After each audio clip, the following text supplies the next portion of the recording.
Hey guys, Andy Gideon here. Hope you've been enjoying the videos so far this flying season. I apologize I haven't done more. I honestly haven't been doing a lot of flying.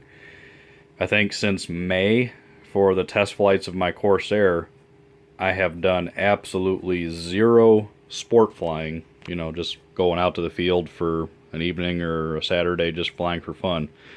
I haven't done that until last Sunday. I've only done Warbirds and Classics over Michigan, Windy City Warbirds in Chicago, and Air Supremacy over Goshen. That's all the flying I've done. So I hope you enjoy the videos. I kind of feel bad I didn't do any video coverage at Windy City, but myself and Chuck Hamilton went there just for one day on Saturday, and we took our jets, and we weren't planning on flying as much as we did. So we stayed pretty busy flying throughout the day, so I never really got a chance to do any video. Next year I will, though. Absolutely. So, updates. You may remember a few years ago when I was building the Panther, I did a couple little shots of this guy here. I was doing a restoration on a Goldberg Super Chipmunk. So I got bored recently, and I finished covering the whole airplane. It needs to be done and flyable for 2019, and there's a reason for that. Now, this is my favorite airplane. Not necessarily the Goldberg in general, but the Super Chipmunk in the traditional Art Scholl color scheme. That's my favorite airplane of all time. And I just recently purchased the Wendell Hostetler plans for the 30% Chipmunk, which will be my next full build project. And that's, I think, a 112-inch wingspan. So I'm excited. I'm really looking forward to that. But the reason for building this one and why it's so important is my dad built his first Goldberg Chipmunk in 1989. I was 2 years old. And that airplane is what started my interest in aviation and in the hobby in general. And I absolutely loved the Chipmunk. And my mom took a picture of my dad holding his Chipmunk in '89. In 1999, my dad and I built my first Goldberg Chipmunk. And we took a picture of me holding mine. And it was the exact date, I think, June something, June 6th, June 7th. So we have a picture of my dad's in June of '89, a picture of me with mine in June of '99, and in 2009, my son was only 2, so that wasn't going to work. But now, coming up 2019, we'll have a picture of my son holding his on that same date in June. So we'll have 30 years and 3 generations of Goldberg Chipmunks in our family, which is going to be really cool.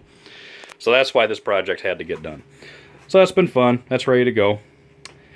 But the title of the video says Bud Nosen 310.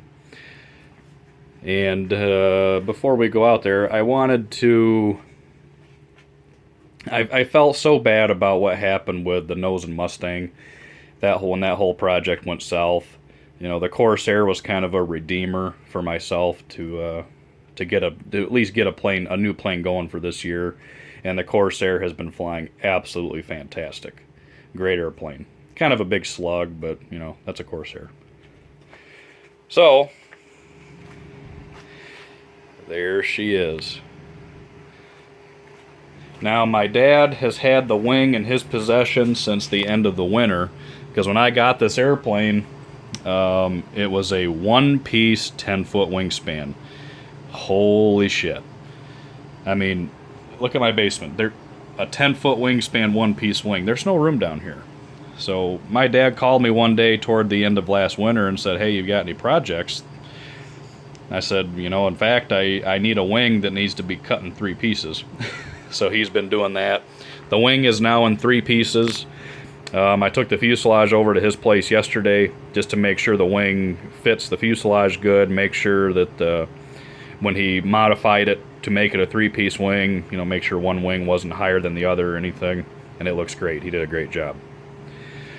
So now I'm hating to bring myself to tear all this covering off there, because I'm assuming that this covering will match Monocoat Insignia Blue. I think this is Insignia Blue. In fact, hold on a minute.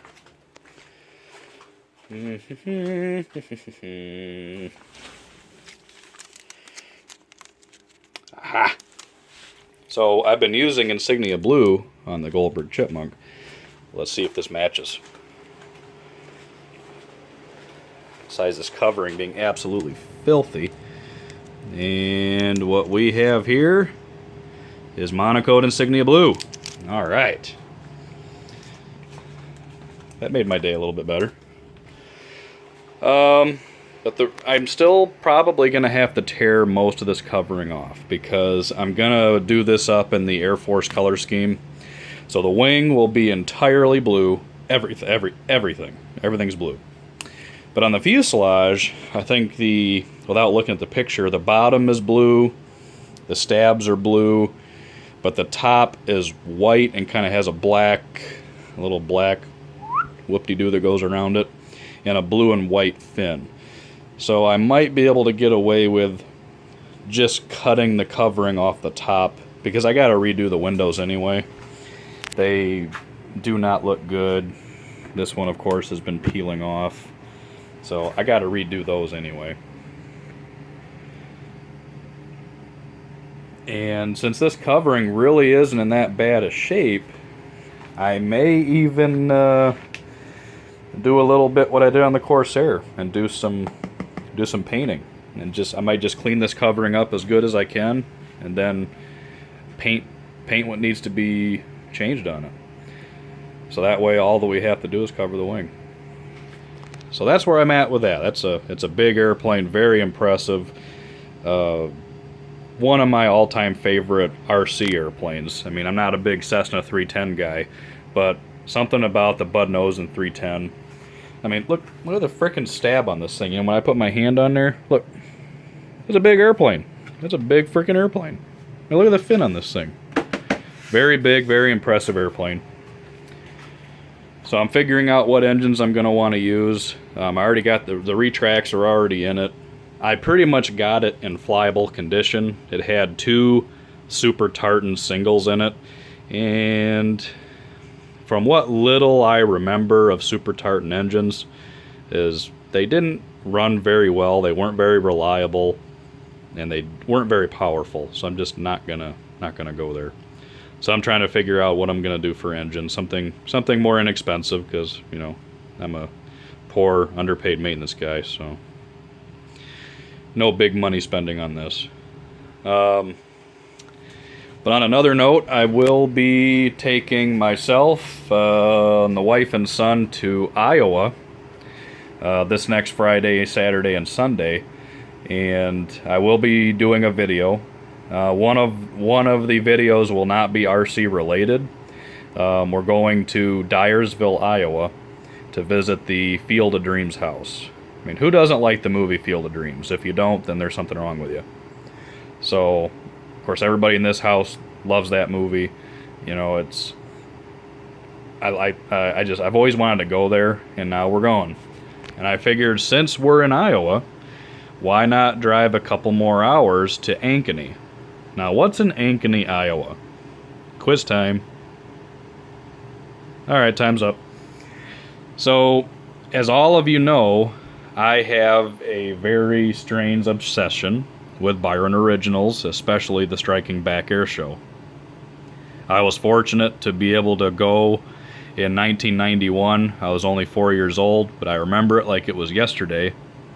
And we saw Striking Back there at Ida Grove. And the coolest thing ever. Nothing in radio control has ever come close to how awesome that show was. And nothing will ever come close. You know, the Joe Knoll and everything like that, that's got nothing on Byron Originals. Absolutely nothing. And if you've been watching my videos, you'll know that nothing is as cool as that show. But, like I said, we went in 1991, which was the last year in Ida Grove. And then in 93, it moved to Ankeny, Iowa, at the airport. and it was no longer under the guidance of Byron Originals. It was bought and run by Joe Schumacher, who ran it pretty much. He was the what do you want to call him, the show coordinator or whatever when it was still at Byron. But he took it over in Ankeny. You know, a lot bigger facility, a lot more room for full-scale aircraft, and more room for people, because the show was getting so big, there was just no more room in Iowa for it, or in Ida Grove. And there were some safety concerns, because there was an incident with a full-scale T6 that crashed, and it outgrew its home. But unfortunately, making the move to Ankeny was the worst thing that could have ever happened, because it went in Ankeny from 93 until 97, then it kind of pittered away, which is extremely unfortunate. But right about the time that the show went away, a museum opened up on the Ankeny Airport grounds called the Iowa Aviation Heritage Museum. And I don't know if the Byron airplanes were purchased or if they were donated. But when I say the Byron airplanes, I'm talking, you know, the 400-pound B-29, the big B-17, the B-25s, you know, the C-47, all the big airplanes that were used in the show were given to this museum to be put on display under the agreement that they would never be flown again, because obviously they're one of a kind. So they've been hanging in this museum for years, and I'm going to go see them. I'm probably going to go in and walk around the museum for a minute first, because I can guarantee I'm probably going to get a little emotional seeing those airplanes. You know, yeah, I'm a geek, I can't help it. But, you know, my extreme fascination with Byron Originals and Striking Back, I haven't seen these airplanes in person in almost 30 years. So it's going to be an awesome place to go. But I will be taking video, do some close-up shots of the Byron airplanes, and I'll give a little bit of info on each airplane as I go. So it's going to be awesome. Stay tuned. It's going to be a sweet video. All right, guys. As I do some more work on the 310, I'll keep you posted. Next flying event scheduled is going to be the Millersburg Fun Fly. I'll be doing video there, and from there it'll be off to Muncie for Indiana Warbirds. Stay tuned. Later.